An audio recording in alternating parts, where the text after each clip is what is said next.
오셨으니 참 잘하셨습니다. 하나님 앞에 있습니다. 연중 이제 우리가 바자회를 끝나면 6월부터 6, 7, 8월 세 달에 걸쳐서 저는 선교에 관한 말씀을 여러분들에게 드리고 있습니다. 올해는 우리가 선교 훈련을 하면서 이제 6월 한 달 오후 찬양 예배를 통해서 이제 여러 가지 강의를 준비하고 있는데 전체의 주제는 선교적 교회라고 하는 것입니다. 교회 본질을 회복하고 교회가 교회다움을 우리가 새롭게 인식하고 무장하자 하는 그런 의미가 있습니다. 교회를 건물로 새로 짓는 교회들은 많이 있지요. 그러나 정작 중요한 것은 교회가 본질을 회복하고 교회다움을 우리가 되찾는 것은 그리 쉬운 일이 아닙니다. 예수님도 이 일이 얼마나 어려운지 46년째 지어가고 있는 예루살렘 성전을 보면서 제발 저걸 좀 무너뜨려 달라, 깨뜨려 달라. 그러면 내가 사흘 만에 다시 세우겠노라고 말씀하셨습니다. 이 말은 예수님이 자기를 깨뜨리고 자기의 인생을 십자가에 내던지는 그런 엄청난 희생의 대가를 지불하고 나서야 비로소 교회가 교회될 수 있는, 그러니까 우리가 구원받은 하나님의 백성으로 교회라고 하는 공동체에 모여 살아도 끊임없이 자기갱신과 윤리적인 도덕적인 삶의 영역 속에서 하나님의 기대치를 이루기 위해 복음에 합당한 삶을 위해서 자기를 깨뜨리는 삶을 살지 않으면 좀처럼 교회와 성도의 기능과 역할을 감당할 수가 없다고 하는 것입니다. 그래서 저는 이 올해 2013년도는 빌립보서를 통해서 우리에게 비춰진 그 하나님의 기대, 교회의 온전한 모습들을 한번 찾아보고 또 그것을 흉내내어 본받고 또 닮아가는 그러한 과정들을 같이 여러분과 누리고자 합니다. 어떤 교회가 건축을 새로 하게 되었습니다. 그런데 그 지역에서 민원도 많고 또 어려움도 많아서 처음에는 공사 중 불편을 드려 죄송합니다, 아마무 교회 이렇게 써놨던 현수막을 뜯어내고 현수막을 다시 달았습니다. 건축 중에 불편을 드려 죄송합니다 하는 것은 아주 작은 글씨로 밑에 쓰고 그 다음에 크게 교회 재건축하고 거기다 삼행시를 달아놓았어요. 재밌게 사세요. 건강하게 사세요. 축복하며 사십시다. 저희 교회가 책임지겠습니다. 이렇게 써놨어요. 그대로 민원이 들어왔는지 안 들어왔는지 그건 잘 모르겠어요. 근데 그건 아주 좋은 아이디어라고 생각됩니다. 제가 그 이야기를 떠올리게 된 것은 오늘 빌립보서를 보니까 그와 아주 매우 유사한 그러한 내용이 이 빌립보서에 담겨져 있습니다. 빌립보서는 기쁨의 서신입니다. 빌립보서에 기쁨이라는 단어가 아주 많이 나옵니다. 16번 또 18번 이렇게 나옵니다. 그리고 또 이것은 아주 그러지 못할 상황 속에서 교회가 건강하게 유지되어지는 그런 비결들을 보여줍니다. 안으로 서로 미워하지요. 갈등의 관계가 있지요. 남 잘 되는 걸 시샘하지요. 그런 사람들이 모여 있는데 그런 사람들이 모였음에도 불구하고 교회가 건강하게 되어질 수 있는 원리와 비결이 뭐냐, 그런 것들을 우리에게 가르쳐 주고요. 또 하나님의 은혜와 복을 누리는 인생들이 서로를 향해서 축복하고 그 복을 챙겨주고 도와주는 그런 공동체, 모습들을 우리에게 보여주고 있습니다. 그래서 그 재건축이라는 말이 참 의미가 있다 생각이 됩니다. 이번 빌립보서 강해를 통해서 우리가 뭐 지금 교회를 뜯어 고칠 그런 생각은 하지 마십시오. 선교지의 교회에 비하면 우리는 얼마나 편리한 시설 속에 있는지 몰라요. 그러니까 교회가 이래 불만이고 저래 시설 때문에 좀 만족하지 못한다 그러면 방법이 있습니다. 단기 선교 가면 됩니다. 그러니까 지금 우리 교회가 여러 지역의 교회를 세우고 지금 마데아 프라데시에서는 교회가 막 세워져 가고 보팔에서는 지금 임시거처로 교회를 만들어서 자기들이 열심히 지금 모이고 있고 그렇습니다.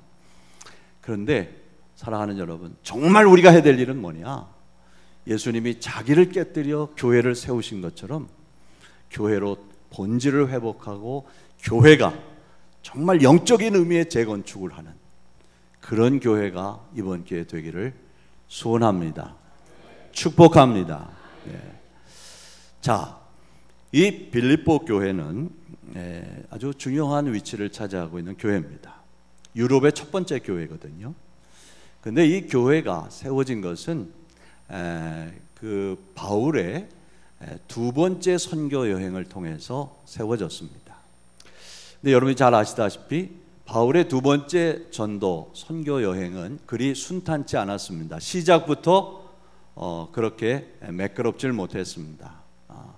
1차 전도 여행을 갔다 와서 결과를 예루살렘 교회에 보고하고 그 답을 얻어내고 그리고 아주 고무적인 아주 격려를 많이 받았습니다. 그리고 이제 바나바와 더불어서 우리가 복음을 전한 지역의 교회들이 어떻게 서가고 있는지 다시 한번 돌아보고 또 그들을 격려하고 축복하자 하고 의기투합이 되었습니다. 그래서 두 번째 선교 여행을 떠나게 되었는데 이제 이 둘 사이에 큰 갈등이 생겼습니다. 이유인즉슨 첫 번째 선교회에 함께 대동했던 이 바나바의 생질인 마가가 도중에 좀 부잣집의 출신이고 또 이렇게 너무 이렇게 환경의 변화와 이런 것에 잘 적응을 못해서 중도에 포기를 해버리고 말았습니다. 바나바는 사람 중심의 일을 하는 사람이기 때문에 다시 한번 기회를 줘서 마가를 데리고 가자 했고 이 바울은 안 된다. 똑같은 실수를 하면 어떻게 하겠는가? 그를 데리고 가지 말자. 그 의견이 갈라져서 결국은 두 팀으로 나누어져서 선교지를 향하게 되었습니다. 저들의 선교지는 아시아였고 그들의 계획은 이제 서로 다른 팀이었지만 다른 방향을 잡아서 아시아 진영을 그렇게 복음화하려고 하는 교회를 돌아보려고 하는 계획을 가지고 떠났습니다. 근데 이상한 것은 애초에부터 삐걱거리더니 일이 계속 꼬이기 시작하는 겁니다. 그래서 이렇게 이제 여러 가지 방법을 강구하고 또 목적지를 향해서 가는데 길이 막히고 배가 끊기고 뭐 여러 가지 이 상황들이 이제 얽혀서 그 목적한 지역을 가지 못하는 그런 일들이 생겼습니다. 그런데 그것은 하나님의 뜻이었습니다. 사도행전 16장 6절과 7절에 보면 하나님이 일하고 계심 보게 됩니다. 6절은 제가 읽을 테니까 7절은 여러분들이 한번 읽어주십시오. 성령이 아시아에서 말씀을 전하지 못하게 하시거늘 그들이 부르기아와 갈라디아 땅으로 다녀가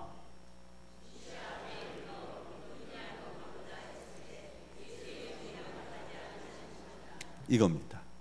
예수의 영이 성령께서 길을 막으셨다는 것이에요. 그 아시아 지역은 이제 선교적으로 그 역사적으로 다 펼쳐놓고 보면 그쪽 지역은 이 베드로가 계속해서 문을 열어가고 있습니다.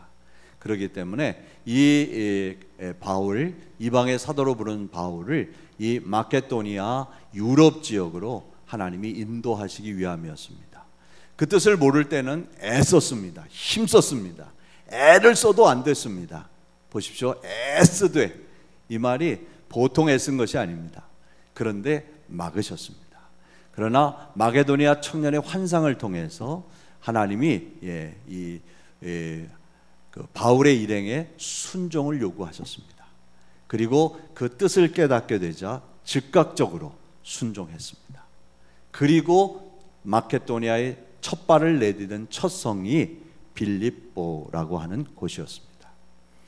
근데 여기 우리가 조금 깊이 생각해야 될 것은 그 빌립보가 그 마게도니아라고 하는 당시 이제 그 유럽의 관문이 되어지는 그 지역의 첫 성이었다는 말을 우리가 주목해 보아야 합니다.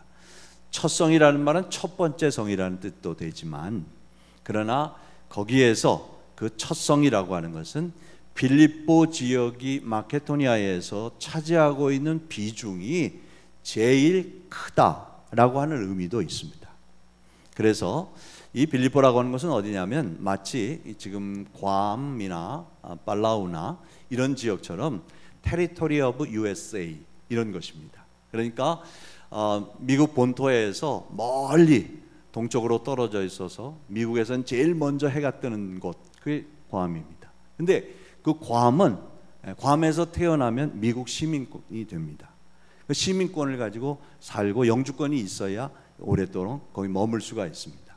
그것처럼 이 빌립보라고 하는 곳이 원래는 알렉산더의 아버지 빌립 2세를 주둔하고 또 그를 기념하기 위해서 그 도읍지를 그 성읍을 이제 빌립보라고 이름을 지었습니다.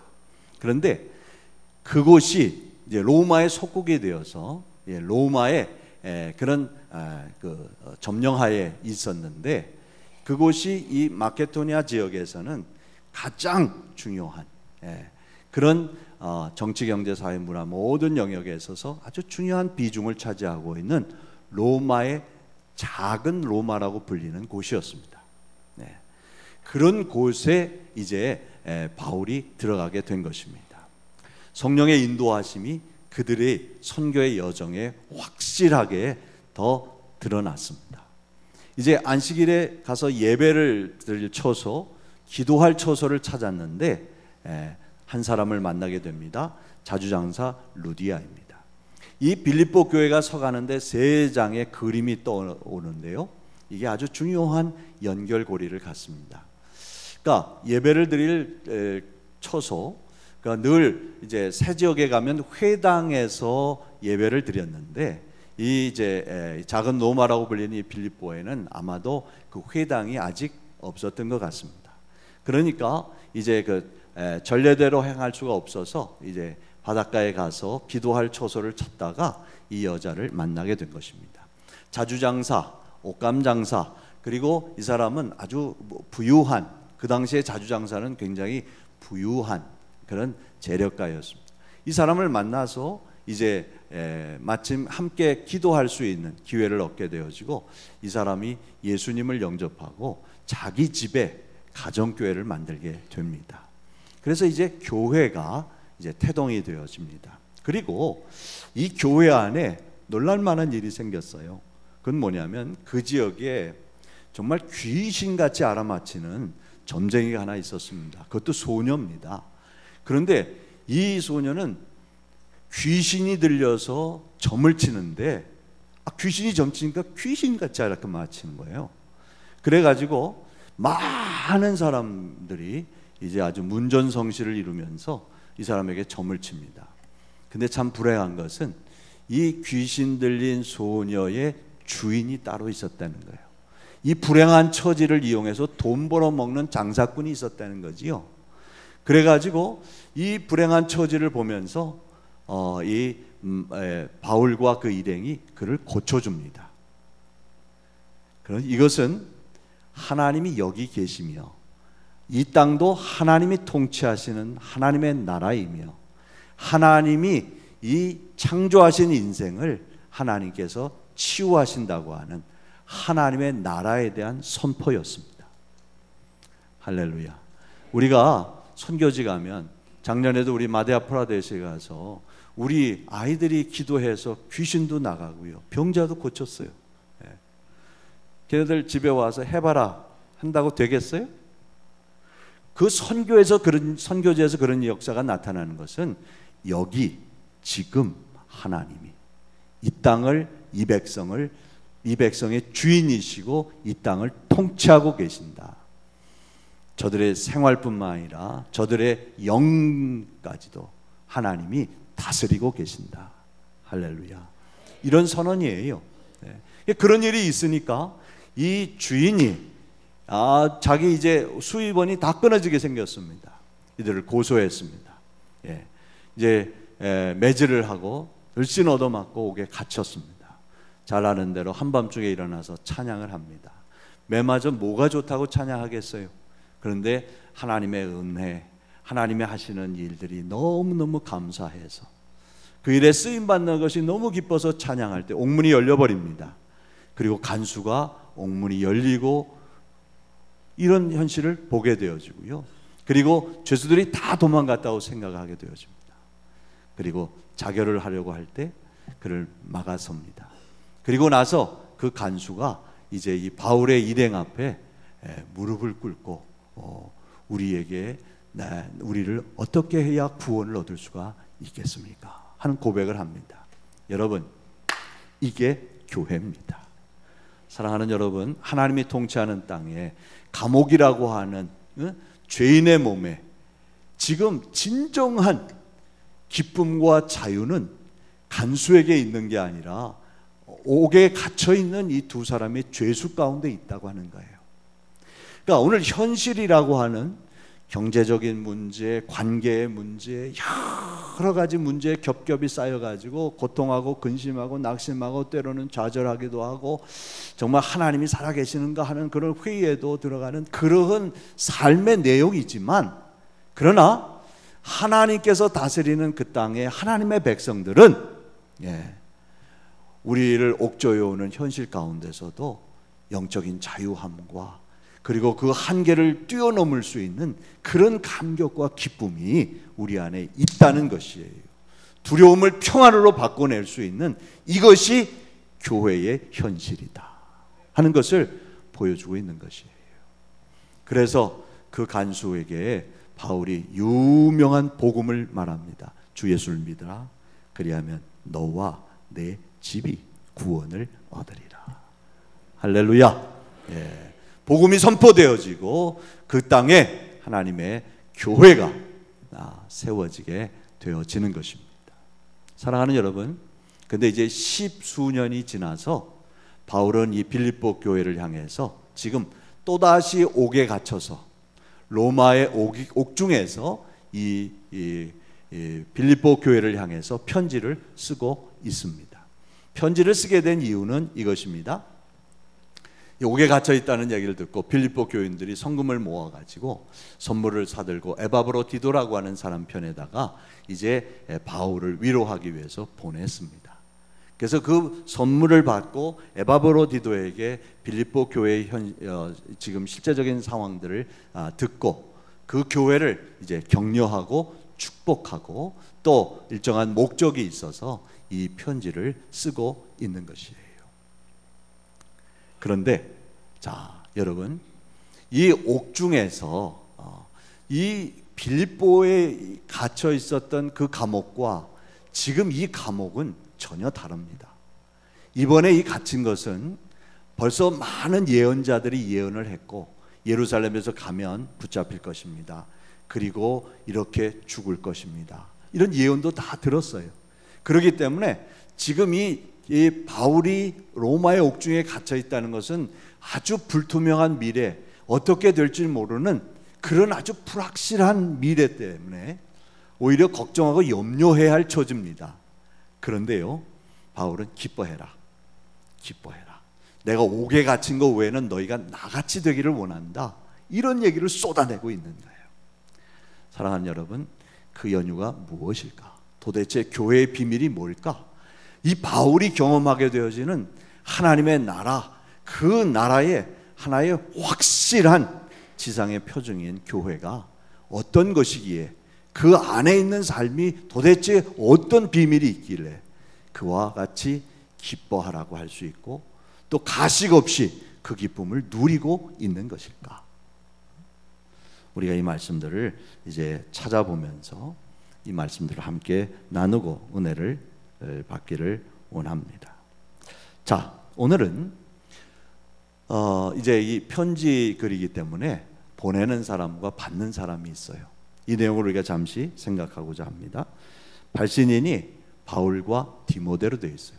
근데 이 내용을 읽어보시면 알지만 이 내용은 바울이 다 쓴 겁니다. 그런데 왜 디모데를 발신인으로 같이 이름을 쓰고 있나? 이런 서신이 몇 군데 나옵니다. 그게 중요한 이유가 있어요. 이 두 번째 선교 여행을 떠날 때 그 관계가, 그 좋은 사이가 깨어지고 그 동역의 관계가 이제 멀어지는, 그 서먹서먹해지는 그런 아주 슬픔을 경험하게 됩니다. 그럴 때 하나님이 그에게 위로를 주세요. 여러분, 하나님이 하시는 일을 가만히 보면 사람 때문에 상처받으면 사람 때문에 위로를 받습니다. 그렇지 않아요? 그러니까 하나님이 위로를 주시는데 어떤 위로가 왔냐면 디모데를 만난 것입니다. 그리고 이 디모데가 이제 두고두고 세월이 지나면서 그 믿음의 아들이 됩니다. 그렇기 때문에 디모데를 만나서 디모데가 선교의 현장에 첫 발을 내딛는 데가 빌립보 교회였습니다. 그렇기 때문에 무슨 선입견 없이 그 하나님의 일하심과 하나님의 역사를 가장 곧이곧대로 본 사람이 디모데였습니다. 그러게 이 편지를 빌립보 교회에 보내면서 디모데를 증인으로, 그리고 자기와 동역하는 믿음의 아들이요 믿음의 아버지로서 이제 이 편지를 함께 쓰고 있습니다. 근데 더 놀라운 것은 믿음으로 맺어진 부자지간인데, 그런데 그 앞에 하나의 단서가 달려 있습니다. 그것이 뭐냐면 여기 그리스도 예수의 종, 그리스도 예수의 종이라는 단서가 달려 있어요. 그러니까 이것이 바울과 디모데, 바울만 그리스도 예수의 종이라는 말이 아니라 이것이 바울과 디모데가 그러하다 하는 것을 얘기합니다.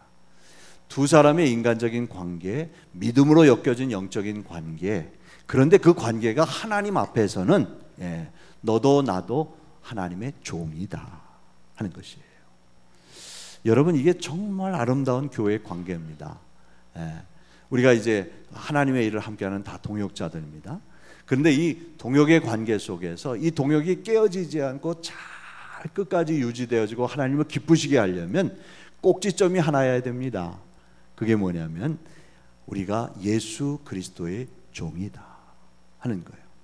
그러니까 내 필요에 의해서 어떤 나의 어떤 필요와 또 그런 상황에 의해서 너와 내가 이렇게 좋은 관계가 되어지고 또 때로는 서먹한 관계가 되어지는, 그럴 수 있는 것이 교회의 가능성입니다.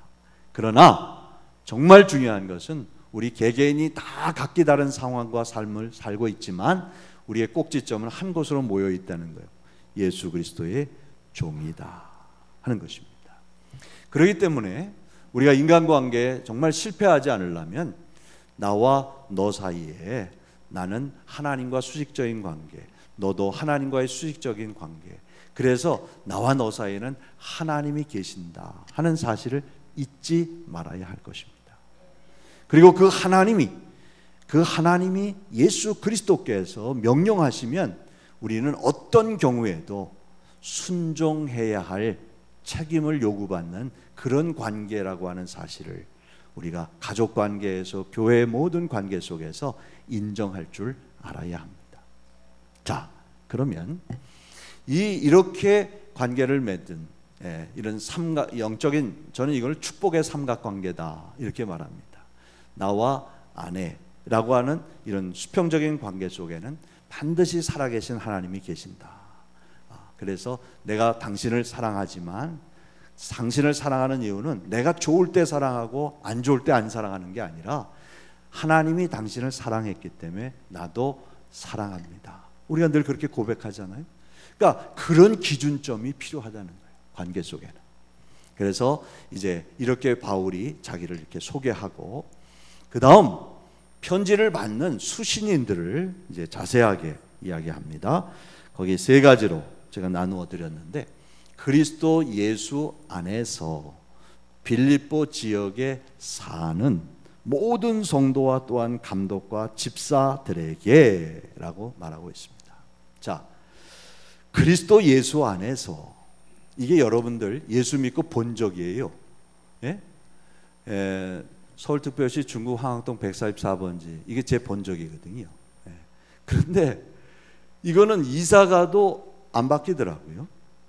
그러니까 우리가 예수 믿으면 우리 본적이 예수 그리스도 안에라고 되어 있어요. 그렇죠? 예. 그리스도 안에라는 말은 무슨 말입니까? 예수 그리스도의 부르심으로, 택하심으로 이제는 이 세상에서 부르심을 받아 주의 것이 되었고, 이제는 주님이 내 안에, 내가 주 안에 거하는 삶을 살고, 요한복음 15장의 말씀대로 풍성하게 열매를 맺을 수 있는 그런 가능성의 삶, 그렇게 맺어야 할 삶을 우리가 살게 되었다. 할렐루야. 그리스도 안에 모든 풍성함이 우리 안에 주어져 있습니다. 이게 그리스도 안에서라고 하는 말이에요.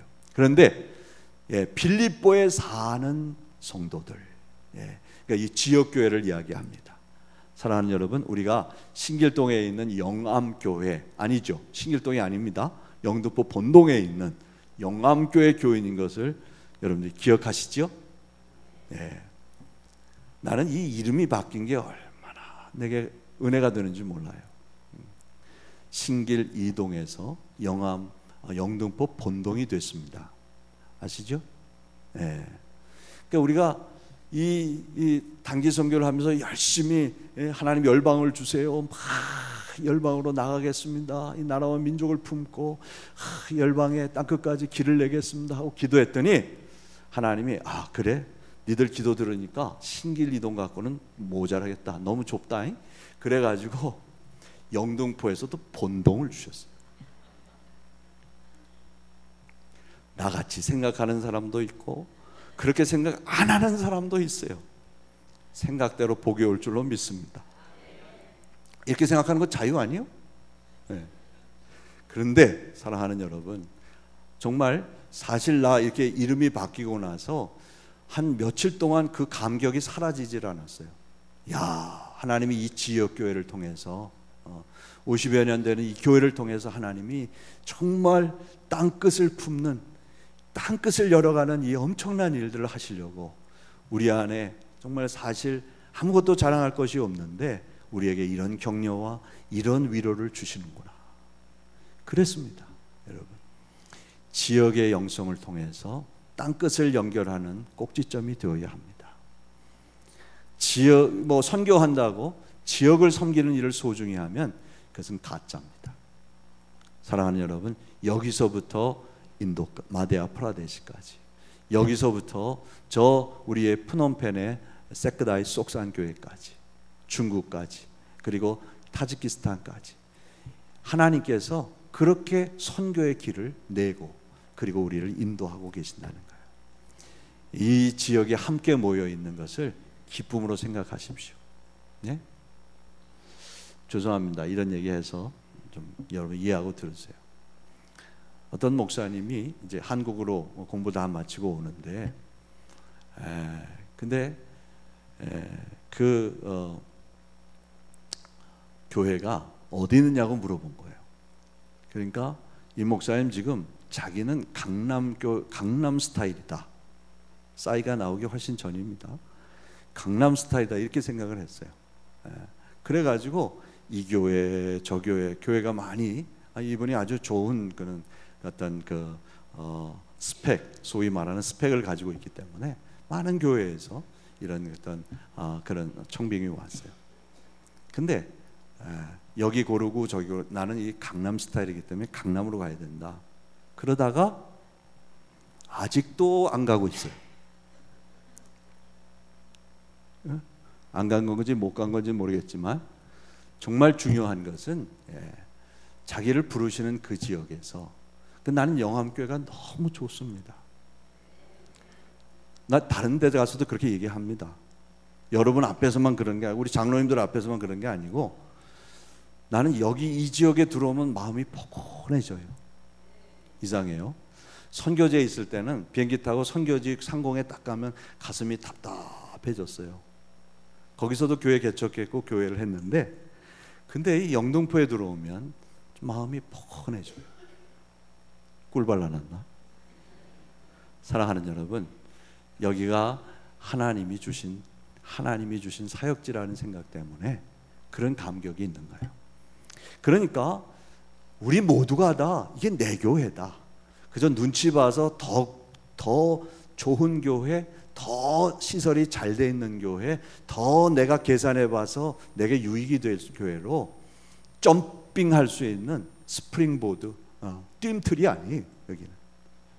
여기에 내가 뼈를 묻고 내 자손들이 정말 하나님의 축복을 사모하고 여기에 하나님의 가문을 만들겠다 하는 그런 헌신과 투자가 있어야 된다는 거예요. 할렐루야, 할렐루야. 예, 그리 되기를 축복합니다. 이사도 못 가겠네 이제. 이사 얼마든지 가세요. 그래도 오시면 됩니다. 그런데 중요한 건 이겁니다. 그 안에 사는 성도들에게 이 편지를 보낸다고 그래요. 근데 그 성도들 안에는 모든 게 다 포함이 되어 있는데 굳이 감독과 집사들에게 이렇게 또 그 안에서 사람들을 끄집어냅니다. 이건 이런 의미가 있습니다. 성도라고 하는 말에는 성도는 그냥 성도가 되는, 거룩한 무리라는 뜻인데, 이거는 그냥 성도가 되는 게 아니에요. 예수 그리스도가 그 개개인을 위해서, 그 공동체에 모인 한 사람 한 사람을 위해서 하신 일이 있어서 그들이 성도가 된 겁니다. 뭡니까? 예수 그리스도의 핏부림, 십자가의 보혈, 그 피로 그 한 사람 한 사람의 죄를 용서하시고 허물을 덮어주셨기 때문에 그들이 거룩할 성도가 된 것입니다. 그런데 이렇게 성도가 된 사람들에게는 또 한 가지 꼭 잊어버리지 말아야 할 일이 있습니다. 그것은 이제 그렇게 자기 전부를 주어 우리를 구원하셔서 성도의 반열에 올려놓으신 예수 그리스도를 위해서 내가 무엇을 할 것인가 하는 것을 요구받게 되어집니다. 그것이 예수 그리스도를 위해서 우리가 해야 할 일이고 사명입니다. 그런데 그 일과 사명을 감당하는 일에 앞장 세운 사람이 감독이요, 그리고 집사입니다. 그때 집사는 재정을 돌보고 이렇게 교회의 살림을 맡아서 하는 안수 집사들, 요즘 말하면 그런 것을 얘기했습니다. 그러나 이렇게 하나님이 직분을 꺼내서 이 바울이 이 성도들의 모둠 속에 다 집어넣지 않고 거기서 이렇게 직분자들을 꺼내놓은 것은 교회 공동체가 하나님의 진실, 하나님의 축복을 전달하고 그 복을 확산하는 과정 속에 앞장서서 수고하고 헌신해야 할 사람들이 필요하다고 하는 것을 가르쳐 주신 것입니다. 그래서 모든 성도들에게 그 안에 다 포함되지만 감독들과 집사들, 그 자기 사명을 깨닫고 하나님 앞에서 그 받은 바 은혜를 감격하며 믿음으로 순종하는 사람들을 통해서 교회는 교회되어 간다고 하는 거예요. 그 사람들에게 은혜와 평강이 있기를 원합니다 하고 기도합니다. 사랑하는 여러분, 그렇습니다. 은혜와 평강, 이것은 헬라식 히브리식 인사인데 그 뿌리를 캐보면 민수기 6장에 보면 하나님이 자기 백성을 향해 축복하시는 마음이 은혜와 평강이에요. 여호와께서 내게 복을 주시며 너를 지키시기를 원하고 여호와는 얼굴을 내게로 향하사 은혜 주시기를 원하시며 하나님은 내게로 향하여 얼굴을 드사 평강 주시기를 원하노라. 원하노라. 하나님의 마음이에요. 이 모세가 이 하나님의 마음을 그대로 그 백성들에게 전달해야 할 사명을 가진 사명자였다고 하는 거예요. 사랑하는 여러분, 그렇습니다. 먼저 복 받은 사람이, 먼저 맛을 본 사람이 그 맛을 다른 사람에게 알려줄 수 있어요. 하나님이 앞장세우신 하나님 앞에 순종하며 헌신하는 이들을 통해서 지금은 우리가 다 만인이 제사장이기 때문에 하나님 앞에 깨달아진 대로 하나님 앞에 헌신하는 대로 그들을 통해 은혜와 평강이, 하나님의 은혜와 평강이 멀리 멀리 넓게 넓게 깊이 깊이 크게 크게 전달되어지고 확장되어질 줄로 믿습니다. 교회는 두려움을 평강으로 바꾸는 곳입니다. 교회는 모든 부조리와 불합리를 하나님의 은혜로 감싸 안고 거기서 새길을 찾게 하는 것이 교회입니다. 사랑하는 여러분, 그래서 바울은 이제 빌립보 교회 안에 큰 기쁨, 그리고 이제는 그들이 누릴 수 있는 건강한 모습, 그리고 서로 축복하는 아름다운 교제, 그 교제를 염두에 두고 또 빌립보 교회를 재건축하는 마음으로 십수년 지난 그 교회를 향해서 다시 이 편지를 쓰고 있는 것입니다. 사랑하는 여러분, 이 편지의 내용을 통해서 이번에 이제 이 3개월 동안 우리가 좀 더 새로워지고 복음의 본질로 돌아가고 교회의 본 모습을 회복하는 재건축의 역사가 일어날 수 있게 되기를 주님의 이름으로 축복합니다. 축복합니다.